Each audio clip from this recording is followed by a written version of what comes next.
नमः शिवाय। आप सभी पर भगवान भोलेनाथ की असीम कृपा बनी रहे। आज हम आपको सुनाएंगे सावन की शिवरात्रि की पूरी व्रत कथा। आपसे निवेदन है कि इस कथा को पूरा अवश्य सुने, क्योंकि अधूरी कथा सुनने से दोष लगता है। और कथा शुरू होने से पहले हमारे चैनल को सब्सक्राइब करके एक बार कमेंट्स में दिल से हर हर महादेव जरूर लिखें। आइए अब शुरू करते हैं सावन शिवरात्रि की कथा। श्री गणेशाय नमः। श्रावण कृष्ण पक्ष की चतुर्दशी तिथि को सावन शिवरात्रि के नाम से जाना जाता है। शिव उपासकों के लिए ये दिन बेहद ही खास माना गया है। इस दिन शिव भक्त व्रत रखकर भगवान भोलेनाथ की आराधना करते हैं। हर साल कुल 12 शिवरात्रि पड़ती हैं, जिनमें से हर एक का अपना महत्व है। वहीं श्रावण मास के कृष्ण पक्ष की चतुर्दशी तिथि को पड़ने वाली शिवरात्रि को ही सावन शिवरात्रि के नाम से जाना जाता है। सावन शिवरात्रि की इस व्रत कथा को आज के दिन पढ़ना आवश्यक है। इसे सुनने या पढ़ने से भगवान भोलेनाथ जल्दी ही प्रसन्न होकर सुख समृद्धि का आशीर्वाद देते हैं। और शिवरात्रि की ये कथा सुने या पढ़े बिना शिवरात्रि का व्रत अधूरा माना जाता है। शिव पुराण के अनुसार प्राचीन काल में वाराणसी के घने वनों में एक भील शिकारी रहता था, जिसका नाम गुरुद्रुह था। कई स्थानों पर इसी भील शिकारी का नाम चित्रभानु भी बताया गया है। वो शिकारी अपना शिकार करके घर चलाता था। शिकारी चित्रभानु के ऊपर एक साहूकार का काफी कर्ज था। वो उस कर्ज को नहीं चुका पा रहा था। इसी के चलते साहूकार ने शिकारी चित्रभानु को बंदी बना लिया। इस दिन शिवरात्रि थी। उसने दिन भर भगवान शिव का स्मरण किया और उपवास किया। ऐसे ही पूरा दिन गुजर गया। शाम को साहूकार ने शिकारी चित्रभानु को 1 दिन का समय दिया उस कर्ज को चुकाने के लिए जो उसने लिया था, और शिकारी को छोड़ दिया गया। कर्ज चुकाने के लिए शिकारी चित्रभानु पूरा दिन बिना कुछ खाए पिए जंगल में शिकार ढूंढने लगा। ऐसे ही शाम निकल गई और रात हो गई। इसके बाद वो रात बीतने के इंतजार में एक बेल के पेड़ पर चढ़ गया। इसी पेड़ के नीचे एक शिवलिंग था, जो पुराना था और पत्तों व लताओं से ढका हुआ था। इसलिए शिकारी चित्रभानु को वो शिवलिंग नजर नहीं आया। बिना जाने शिकारी चित्रभानु बेलपत्र तोड़कर नीचे की तरफ फेंकने लगा, उन्हें गिराने लगा ताकि उसका रात का समय किसी तरह कट सके। ये सभी बेलपत्र संयोगवश नीचे छुपे शिवलिंग पर गिर रहे थे। इससे शिकारी चित्रभानु का व्रत पूरा हो गया। इसके बाद शिकारी चित्रभानु को पास ही में एक तालाब के किनारे एक गर्भिणी हिरणी दिखाई दी, जो पानी पीने के लिए वहां आई थी। उसका शिकार करने के लिए चित्रभानु ने धनुष बाण निकाला, पर उस हिरणी ने भी चित्रभानु को देख लिया। इस पर उसने शिकारी चित्रभानु से कहा, हे शिकारी, मेरे प्रसव का समय है, तुम 2 जीवों का वध कर दोगे, ये ठीक नहीं है। हिरणी ने शिकारी से वादा किया, जब उसका बच्चा इस दुनिया में आ जाएगा तब वो खुद शिकारी का शिकार बनने चली आएगी। तब चित्रभानु उसका शिकार कर सकता है, लेकिन अभी उसे वो जाने दे। शिकारी चित्रभानु का मन अनजाने में किए गए शिवरात्रि के व्रत के कारण थोड़ा कोमल हो गया था, तो उसने हिरणी की बात मान ली और उसे जाने दिया। इसके बाद शिकारी चित्रभानु ने पेड़ पर बैठे बैठे ही प्रत्यंचा चढ़ाई तथा ढीली की, जिससे कुछ और बेलपत्र अपने आप झड़कर नीचे स्थापित शिवलिंग पर गिर गए।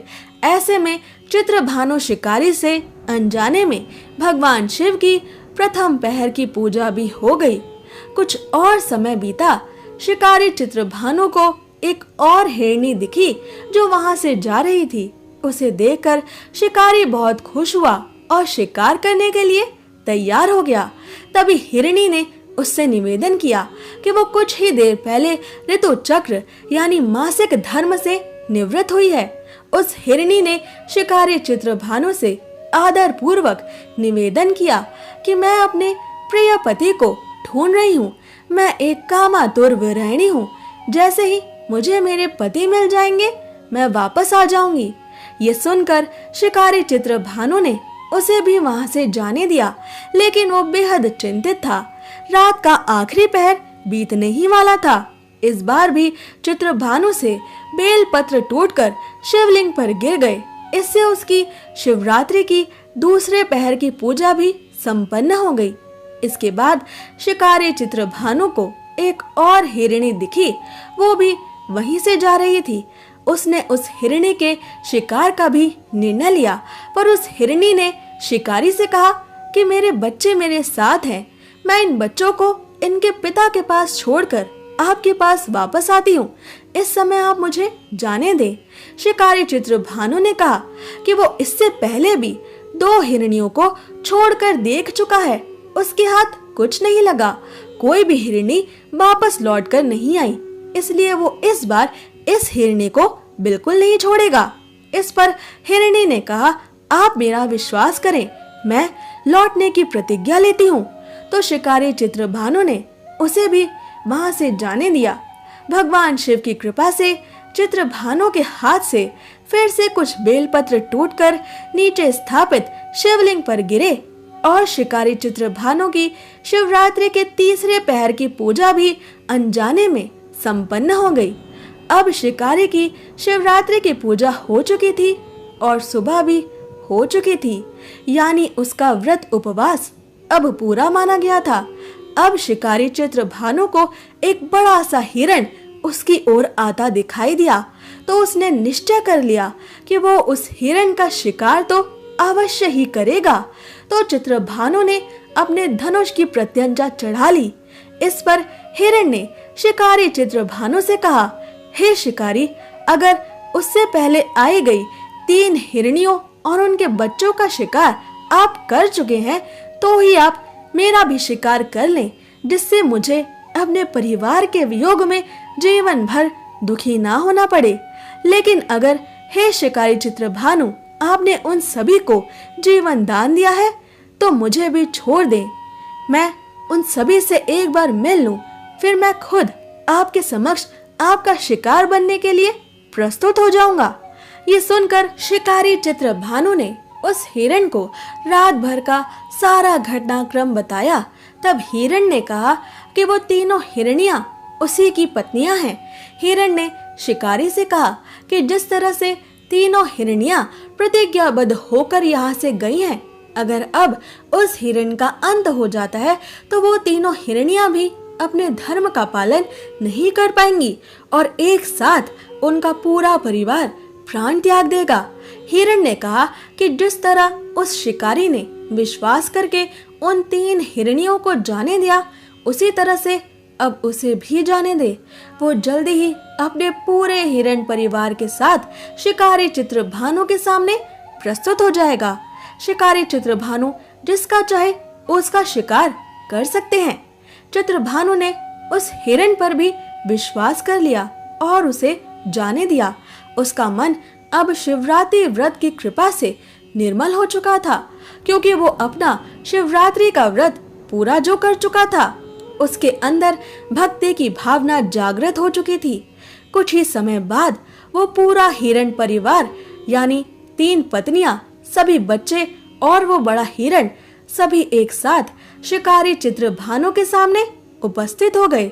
उस हिरण परिवार की सत्यता, सात्विकता एवं प्रेम भावना देखकर शिकारी चित्रभानु को स्वयं पर बेहद आत्मग्लानि का अनुभव हुआ। इस भाव में उसने उन सभी जीवों को जीवन दान दे दिया। शिवरात्रि का व्रत अनजाने में ही सही, पर विधि विधान से पूरा करने के कारण चित्रभानु को मोक्ष मिल गया। चित्रभानु के शरीर के अंत के बाद उस शिकारी को लेने भगवान भोलेनाथ के आदेश पर शिवलोक से शिवगण आए और शिकारी चित्रभानु को अपने साथ शिवलोक ले गए। एक अन्य कथा के अनुसार शिकारी चित्रभानु के जीवन की समाप्ति से पहले भगवान शिव ने प्रत्यक्ष रूप से चित्रभानु को दर्शन देकर उन्हें आशीर्वाद दिया कि त्रेता युग में भगवान विष्णु के अवतार मर्यादा पुरुषोत्तम भगवान श्री राम उसके घर पधारेंगे और उसे मोक्ष की प्राप्ति हो जाएगी। आगे चलकर यही शिकारी चित्रभानु त्रेता युग में निषाद राज गु बना, जिनके यहाँ वनवास शुरू होने के बाद भगवान श्री राम, लक्ष्मण जी और महालक्ष्मी माता सीता स्वयं आए थे। निषाद राज गु के यहाँ श्री राम जी उनके भाई भरत का मिलन हुआ था। निषाद राज गु का भगवान श्री राम में अनंत प्रेम था। श्री राम के दर्शन और स्पर्श से निषाद राज गु उस जन्म में ही मोक्ष को प्राप्त हो गए थे। इस प्रकार अनजाने में किए गए शिवरात्रि के व्रत से भगवान शिव शंकर ने शिकारी चित्रभानु को मोक्ष प्रदान कर दिया। तो प्रेम से कहिए हर हर महादेव और प्रार्थना कीजिए कि जिस प्रकार भगवान शिव शंकर ने उस शिकारी पर कृपा की, वैसी ही कृपा भगवान भोलेनाथ हम सभी भक्तों पर भी कर दें। हमारी सभी लौकिक और पारलौकिक इच्छाएं पूरी हो और भगवान शिव की कृपा से हमारे जन्म और शरीर छोड़ने की प्रक्रिया समाप्त हो। ये जन्म हमारा अंतिम जन्म बने और हम सभी अपने भगवान के परम धाम को और मोक्ष को प्राप्त करें। शिकारी चित्रभानु जैसा भाग्य हम सभी का हो। अगर आपको ये कथा पसंद आई तो इसे ज्यादा से ज्यादा लोगों को शेयर जरूर करें और ऐसे ही जरूरी जानकारियों और व्रत कथाओं को प्रतिदिन सुनने के लिए हमारे चैनल को सब्सक्राइब करें।